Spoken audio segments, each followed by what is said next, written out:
Nako.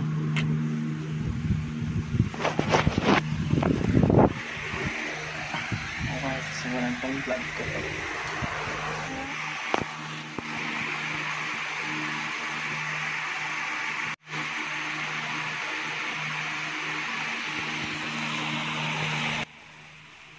I solemnly pledge myself before God and in the presence of this assembly to pass my life in purity and to practice my profession faithfully. I will abstain from whatever is deleterious and mischievous and will not take or knowingly administer any harmful drug.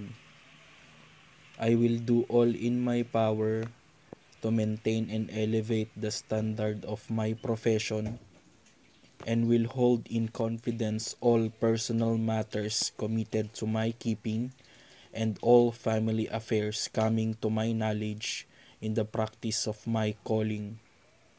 With loyalty will I endeavor to aid the physician in his work, and as a missioner of health, I will dedicate myself to devoted service to human welfare. So help me God.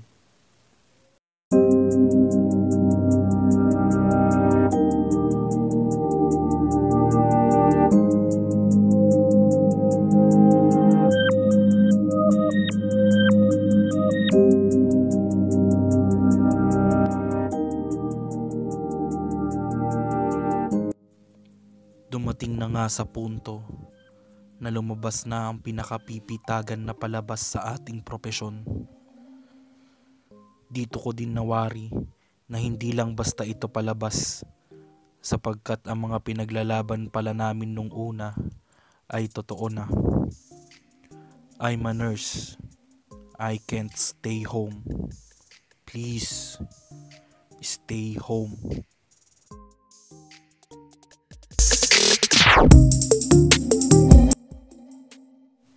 Sandatang bitamina, buwis buhay na armas na tanging panlaban sa sakuna.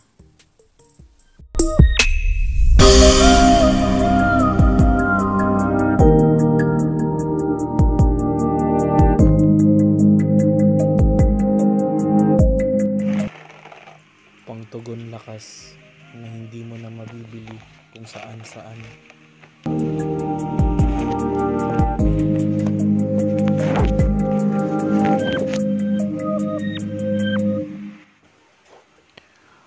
Araw-araw na pakikibaka. Hindi mo alam kung sa pag-alis mo ay buo ka pang babalik. Parang sundalo na lumalaban sa gera, pero hindi mo makita ang kalaban. Lahat ay isa-isa naming tinuturuan na parang isang guro. Ngunit tila bang estudyanteng pasaway na hindi marunong makinig. Ginagawa na namin lahat ng propesyon sa mundo. Ngunit ang mundo ang tingin lang sa amin ay nurse.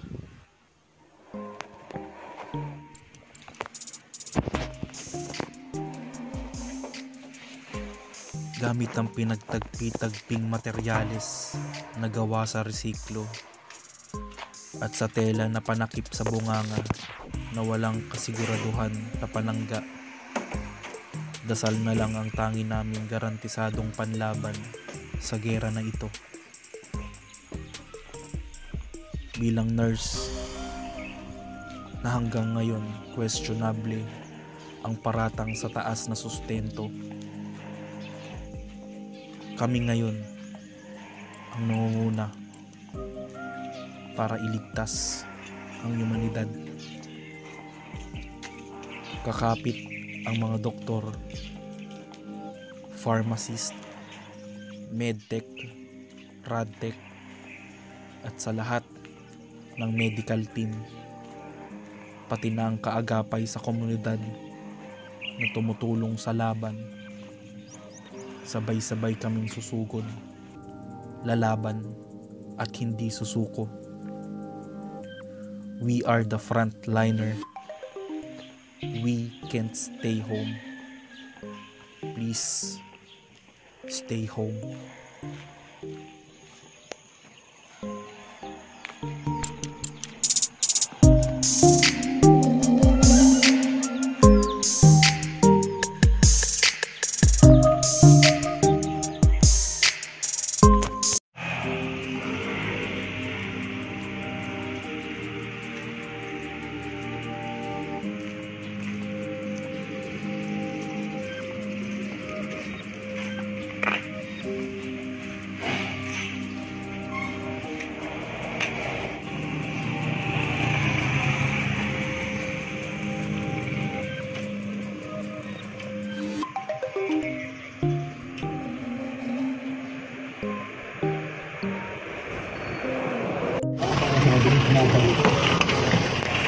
Tempo natin si Mau.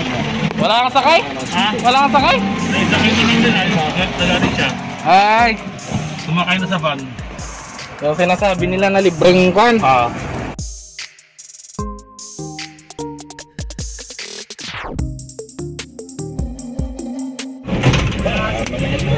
Nakasakay na sila. Galit ka ng gising, pre.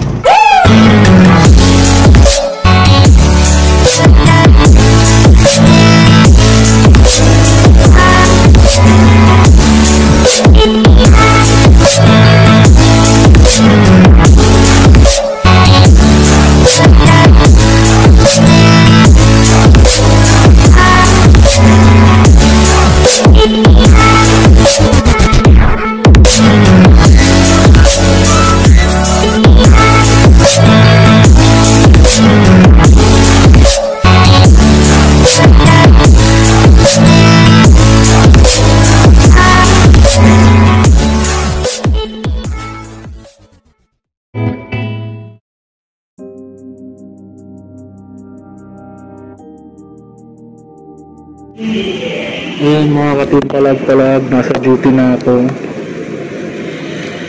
Medyo skeletal yung force namin ngayon, gawa ng syempre kailangan nating limitahan yung mga naka-duty at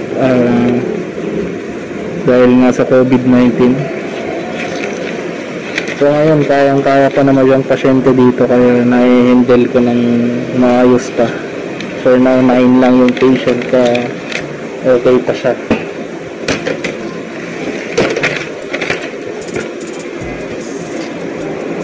As you can see sa title, ano nga ba ang video natin ngayon, no? I'm a nurse, I can stay home. Please stay at home. Ngayon, merong dalawang uri para ikaw ay ma-quarantine.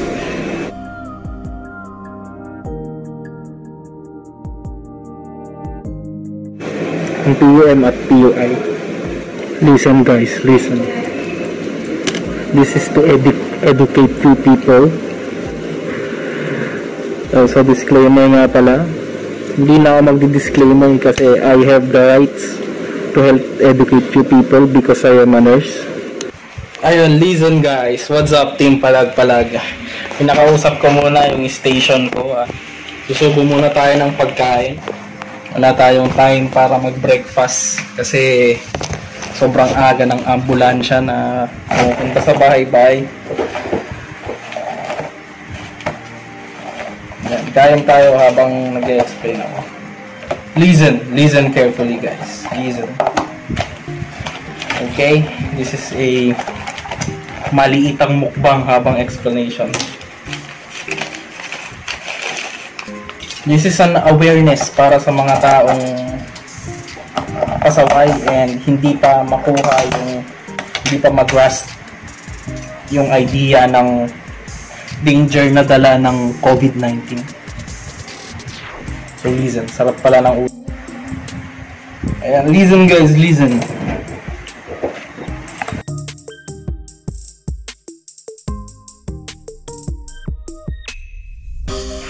Ayan mga katimpalag-palag, ito na ang ating pangalawang video ng pangalawang duty ko at ang sobrang hirap mag-video sa ospital lalo pag busy. And then syempre naubusan din ako ng battery kahapon, ay ng memory pala kahapon.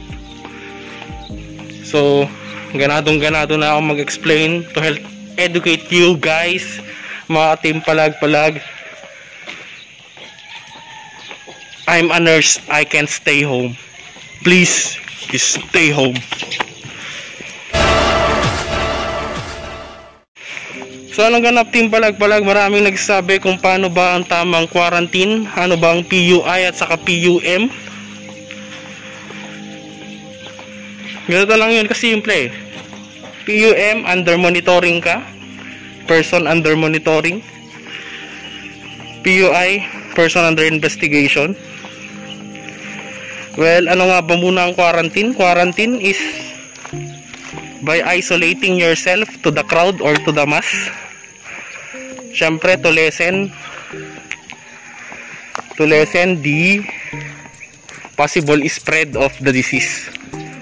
So, magkukulong ka lang sa bahay mo, hindi ka lalabas.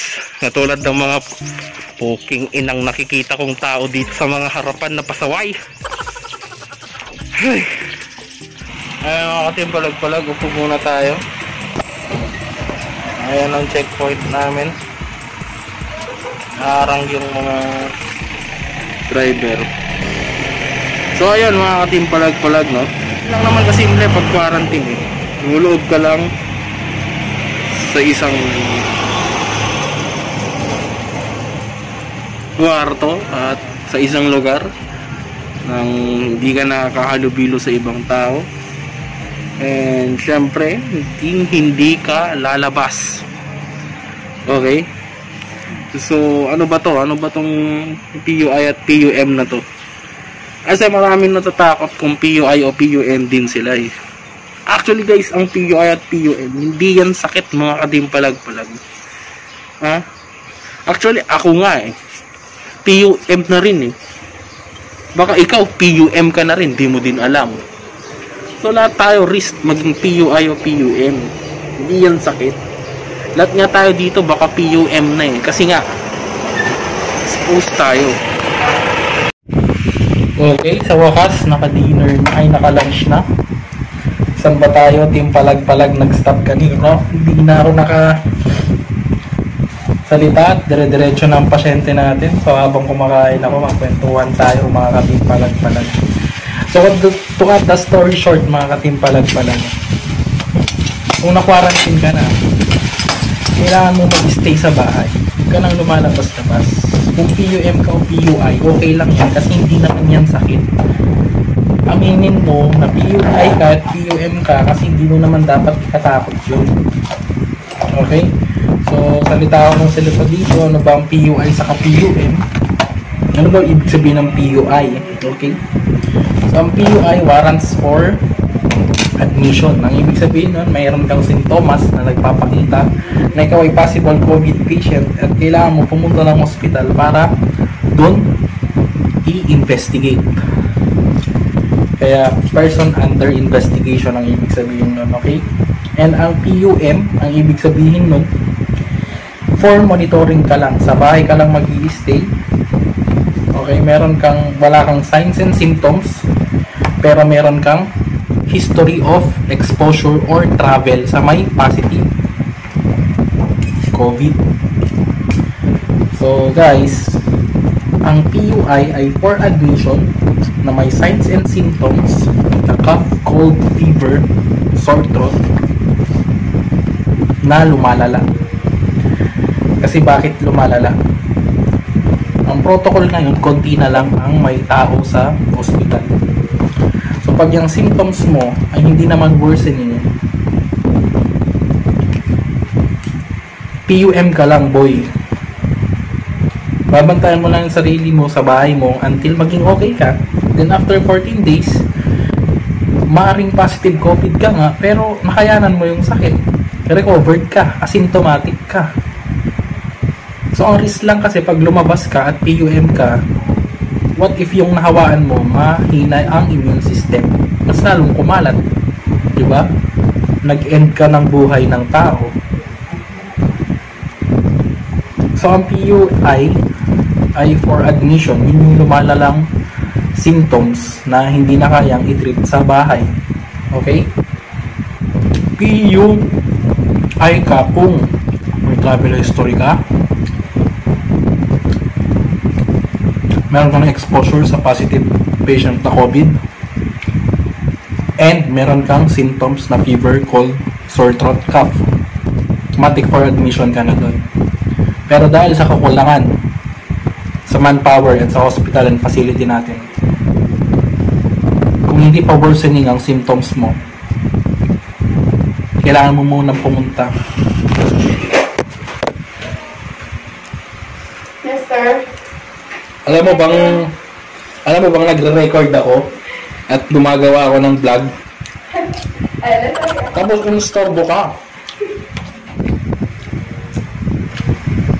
Sa office kasi ito eh.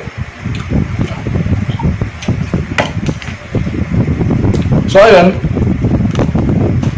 kung nag-worsen siya,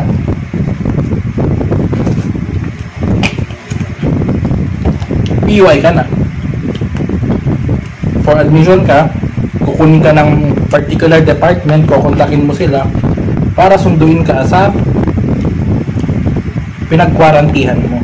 Ganun lang kasimple. Siyempre, to avoid COVID, kailangan may PPE ka. Yung PPE ang tawag doon, personal protective equipment. Hindi effective ang cloth mask sa totoo lang, pero kung no choice na tayo, it's better na meron kaysa wala. Pero sa totoo lang, yung palag-palag ang face mask ay hindi effective.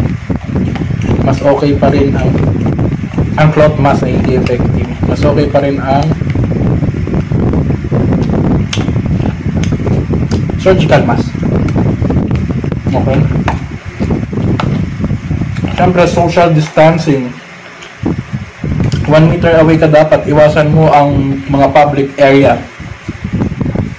Naiinis ako minsan pag lumalabas ako, ang dami pang, hindi naman madami, konti, pero meron pa din lumalabas, tricycle, walang mask, di ba?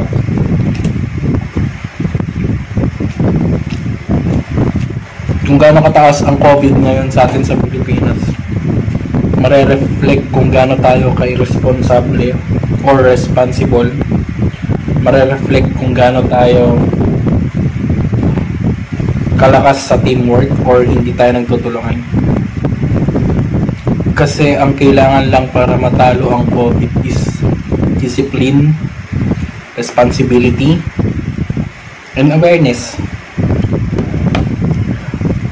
So, di na ako magbabanggit ng ibang bansa, pero meron dyang bansa na mas mataas pa talaga ang capabilities kaysa sa atin, pero tingnan mo nga, sunod-sunod yung case nila kasi kung gaano ka man kayaman na bansa, pero irresponsible ka naman,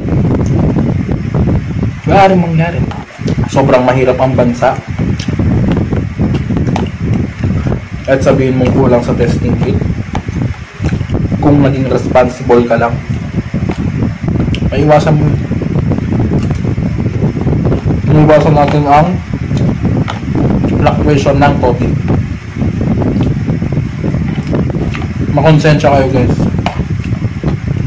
Makonsensya kayo. Kung meron kayong travel history, cough, cold, exposure sa COVID patient, nakatabi ninyo, alam nyo na nakasakayan nyo sa bus, alam nyo na positive siya nung nakita mo, pare, be responsible, pare. Maging makatao ka, huwag kang makasarili. Yung nangyari yung sa'yo, automatic mag-PUM ka na. Punta mo na sa bahay mo, mag-quarantine ka. Pag lumala, contact the particular department. Punta ka ng PUI, padmit ka. 14 days ka lang mag-stay ng bahay nyo, pare, kaysa pumatay ka ng tao. Kaysa maging cancer ka sa bayan na to. 14 days lang para sa panghabang buhay na kasiyahan.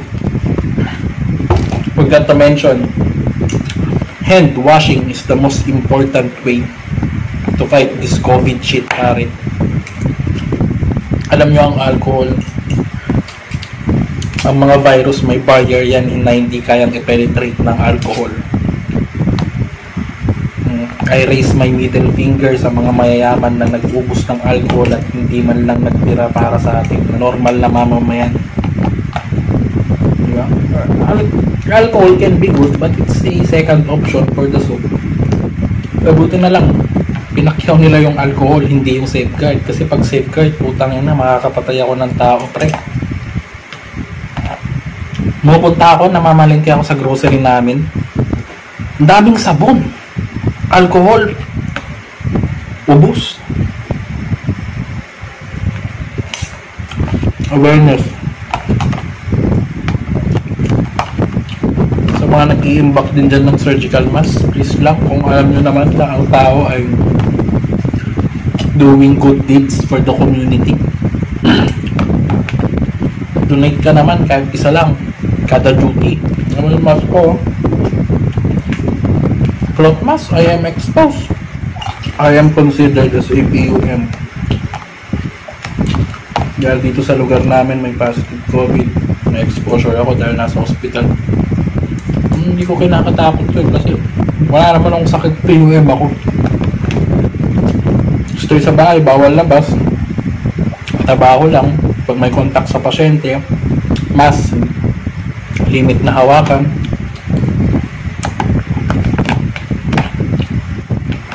I trust you, Filipino people. I trust Isabela. I trust Itchage.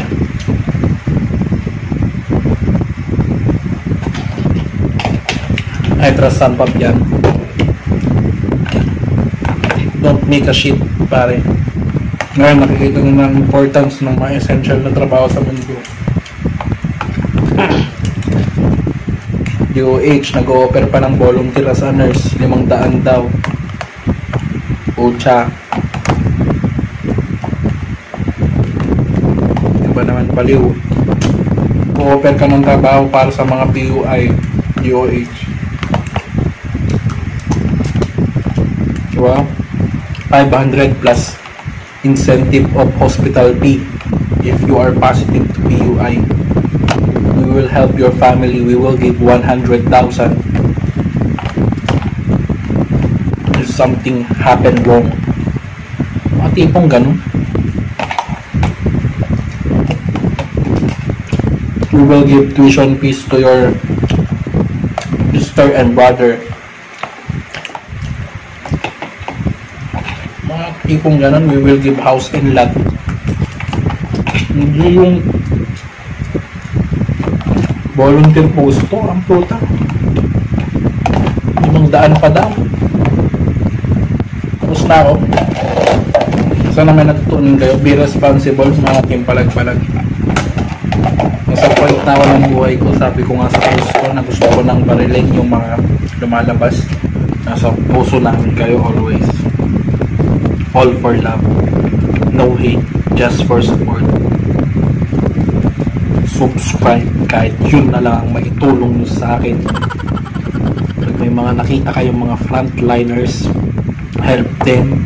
Kahit wag na ako, sila na lang, give them mineral water or 20 pesos pamasahe nila. Pwede nyo silang bigyan ng biscuit, diba? Or simpleng thank you lang. Diba? Kung sa tingin mo wala kang makontribute kasi wala kang background ng medical team, pwede kang, diba? Marami akong kakilala dyan na gumagawa ng magaling magluto tapos nagbibigay ng pagkain sa mga healthcare workers, may-ari ng refilling station tapos namamahagi ng tubig, diba? Kunyari, ang talent mo kumanta, di pumunta ka sa mga healthcare workers at mag-record ka ng boses mo at sabihin mo na kaya nila yan at kantahan mo sila. You can do anything about it, par. Don't forget to fucking share this video because it is a worth it health education for you guys. Siyempre, don't forget to push the like. I promise to you, malalagpasan natin to mga katimpalag-palag. Bukas paggising mo wala ng COVID dahil napanood mo tong video na to. Subscribe.